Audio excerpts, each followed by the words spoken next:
2 मई सुबह 7 बजे से एबीपी गंगा लगातार पंचायत चुनावों की महा कवरेज कर रहा है।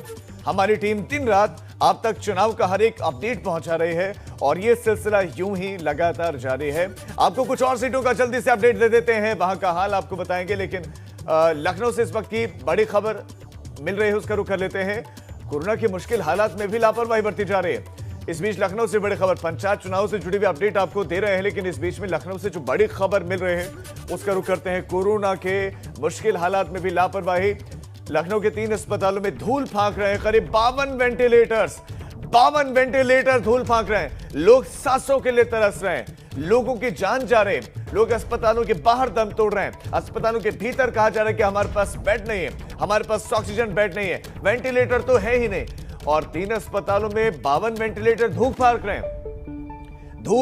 रहे हैं 52 वेंटिलेटर्स। बलरामपुर लोकबंधु अस्पताल में 18 वेंटिलेटर पड़े हैं। रामसागर मिश्र अस्पताल में करीब 6 वेंटिलेटर धूल फांक रहे हैं। टेक्निकल स्टाफ, इसके साथ साथ एनेस्थेसिस की कमी से बताया जा रहा है कि यह सब हो रहा है, उनकी कमी से इनका इस्तेमाल ही नहीं हो पा रहा है।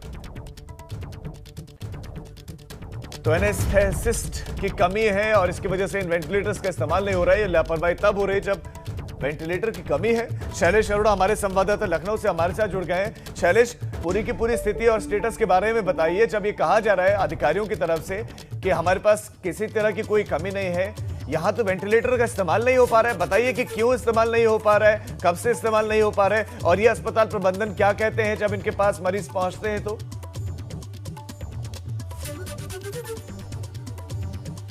राजीव, देखिए, अस्पतालों के पास ये जो संसाधन, जिस संसाधन को पैसे से खरीदा जा सकता है वो तो है, लेकिन उसको चलाने के लिए ट्रेंड स्टाफ की कमी अब जो है वो आड़े आ रही है और ये समस्या लगातार बनी हुई है। बलरामपुर अस्पताल में लगभग 28 वेंटिलेटर हैं जो इस समय इस्तेमाल नहीं हो पा रहे पूरी तरह से। देखिए, बलरामपुर अस्पताल को डेडिकेटेड कोविड हॉस्पिटल के रूप में बदला जाने के लिए कहा गया। 700 से ज़्यादा, 750 से ज़्यादा बेड की क्षमता है, लेकिन उसमें से लगभग आधे बेड ही अभी तक काम कर रहे हैं। आधे बेड पर मरीजों की भर्ती नहीं हो पा रही है। वजह सिर्फ यही के संसाधनों की कमी, और उसमें से 28 वेंटिलेटर के बेड हैं, यानी 28 ऐसे लोग जो बहुत ही गंभीर हो, अति गंभीर, उनको एडमिट किया जा सकता है अगर वो वेंटिलेटर बेड चालू हो जाए। उनमें से कई की जान बच सकती है, लेकिन संसाधन के नाम पर वहाँ पर एनेस्थेसिस्ट की कमी है, अगर वहाँ के लोगों की माने टेक्निकल स्टाफ की कमी है। और एक चीज़ और कि ऑक्सीजन जो है, जब इस तरह से वेंटिलेटर के बेड्स होते हैं उनमें ऑक्सीजन का कंजम्पशन ज़्यादा होता है। फिलहाल अस्पताल के कुछ लोगों का ये भी कहना है कि ऑक्सीजन भी कभी कभी वहाँ पर दिक्कत हो जाती है जब इतने ज़्यादा बेड होते हैं, तो इस वजह से बहरहाल व्यवस्था की जा रही है। ऑक्सीजन अभी सवाल ये है कि हालात बहुत नाजुक बने हुए, लोग मर रहे हैं बाहर क्योंकि ऑक्सीजन नहीं मिल पा रही उनको। जो ये अस्पताल है, लोकबंधु अस्पताल हो, बलरामपुर हॉस्पिटल हो, कुल जो 52 वेंटिलेटर नहीं चल रहे थे, इसकी जानकारी क्या अधिकारियों को पहुंचाई गई थी? क्या शासन को पता था जब ये क्रूशल वक्त चल रहा है, पीक पर कोरोना है, तो क्या उनको बताया गया था कि वेंटिलेटर नहीं चल रहे हैं क्योंकि स्टाफ नहीं है हमारे पास? देखिए, लगभग सारी चीज़ें सबको पता है। जो अस्पताल प्रशासन है, ये देखिए, तीनों अस्पताल जो है ये सरकारी संस्थान है।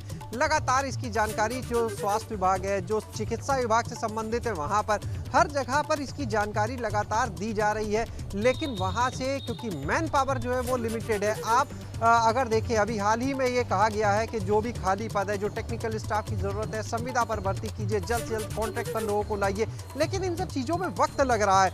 इसकी वजह से यानी चीज़ें जानकारी में है। और ये तो 3 अस्पतालों की हमने राजधानी लखनऊ की बात की, अगर आप पूरे प्रदेश की बात करेंगे तो अन्य जिलों में भी इस तरह की तस्वीर देखने के लिए मिल सकती है, जहाँ पर वेंटिलेटर वाले बेड हो या आईसीयू कहीं पर हो, वो पूरी तरह से काम ना कर पा रहे हो, सिर्फ इसलिए क्योंकि मैन पावर, जो ट्रेंड मैन पावर चाहिए, उसकी कमी एक बड़ी मैन पावर नहीं लगा पाए। शैलेश, इन 52 वेंटिलेटर से सैकड़ों लोगों की जिंदगी बच सकती थी जिन्होंने दम तोड़ दिया है। तो ये वक्त पर स्टाफ क्यों नहीं लगा पाए? वक्त पर स्टाफ क्यों नहीं ला पाए? क्या इनके पास स्टाफ है ही नहीं? ढूंढने का प्रयास क्यों नहीं किया गया? लोगों को नौकरियां चाहिए और यहां पर ये ढूंढ नहीं पा रहे हैं। बिल्कुल, बहुत बड़ी बात आपने राजीव कही है। लोगों को रोजगार चाहिए और यहाँ पर स्टाफ की कमी आ रही है। देखिए, आए दिन कभी लैब टेक्नीशियंस जो है, अगर हम कुछ समय पहले जाए, अब तो फिलहाल उनको भी कॉन्ट्रैक्ट पर किया जा रहा है जो बचे हुए थे, लेकिन पहले लैब टेक्नीशियंस लड़ते थे कि अपनी एक एक नौकरी के लिए, एक एक पद के लिए, लेकिन उस समय उन्हें रोजगार नहीं मिल पा रहा था। लेकिन आज जब ये विषम परिस्थितियां हैं तो उनको भी मौका दिया जा रहा है, चाहे कॉन्ट्रैक्ट के नाम पर ही सही। दूसरी चीज, लगातार अस्पतालों में डॉक्टर्स की कमी, टेक्निकल स्टाफ की कमी किसी से नहीं छुपी है, लेकिन ये पूरे सिस्टम की लापरवाही और खामी ही कही जाएगी कि कभी ऐसा सोचा ही नहीं गया कि स्वास्थ्य सेवाओं को प्राथमिकता पर इतना रखा जाए कि सबसे पहले डॉक्टर्स भर्ती हो, सबसे पहले जो ट्रेन टेक्नीशियंस हैं, जो एनेस्थेसिस्ट हैं, जो एलटी है यानी लैब टेक्नीशियन है, उनकी भर्तियां की जाए। उसकी तरफ शायद इतना कभी ध्यान दिया ही नहीं गया। कोरोना काल, लेकिन पूरे कोरोना काल का टाइम था, 1 साल से ज्यादा का वक्त था, तो उस वक्त आपने ये कहा कि हम वेंटिलेटर बढ़ा रहे हैं। वेंटिलेटर आपने बढ़ा दिए, लेकिन आपने स्टाफ नहीं हायर किया, आपने स्टाफ ही नहीं रखा, तो उन वेंटिलेटर का काम क्या था फिर? बिल्कुल राजीव, ये एक बड़ी लापरवाही है और इतना लंबा अगर प्रक्रियागत समय लगता है तो इसे लापरवाही कहा जा सकता है और कहा जा सकता है कहीं ना कहीं चूक हुई है। और इसके लिए जो जिम्मेदार है, जिनको इन चीज़ों की प्रक्रिया करनी थी, उन पर कार्रवाई भी ज़रूरी है, क्योंकि अगर उन पर कार्रवाई नहीं होगी तो शायद इस तरह की लापरवाहियाँ भविष्य में भी देखने के लिए मिल सकती हैं। कहीं ना कहीं चूक है बड़ी, शायद जब जो सेकेंड वेव आई मार्च के पहले हफ्ते के बाद एकदम से जिस तरह से विभीषिका के रूप में कोरोना को देखा, मामले जो हैं कई गुना तेज रफ्तार से बढ़ते चले गए, तब हाथ पैर फूले सबके। अगर समय रहते इन चीज़ों पर ध्यान दिया होता तो शायद ये हालात ही नहीं होते। यही स्ट्रैटेजी की अगर बात करें, यही अगर बात करें सिस्टम की, प्लानिंग की, यही प्लानिंग होती है कि आप आपदा के पहले कम से कम अपने आप को कुछ तैयार कर लीजिए। लेकिन ये फेल्योर है उन अधिकारियों का जिनके ऊपर जिम्मेदारी दी गई थी, और ये वजह भी है कहीं ना कहीं। इसीलिए अभी हाल ही में मुख्यमंत्री ने अपनी टीम 11 जो थी उसको पुनर्गठित करके टीम 9 बनाया। जगह जगह जो स्ट्रैटेजी थी जिलों की उसको बदला जा रहा है। यही वो खामियां हैं जिसको देखते हुए सब अधिकारियों की जिम्मेदारियां तय करते हुए अब आगे काम किया जा रहा है। लेकिन इसमें कोई दो राय नहीं कि बड़ी लापरवाही, बिल्कुल शैलेश, बड़ा फेलर है अधिकारियों का, जिन्होंने लगातार झूठ मुख्यमंत्री के सामने रखा।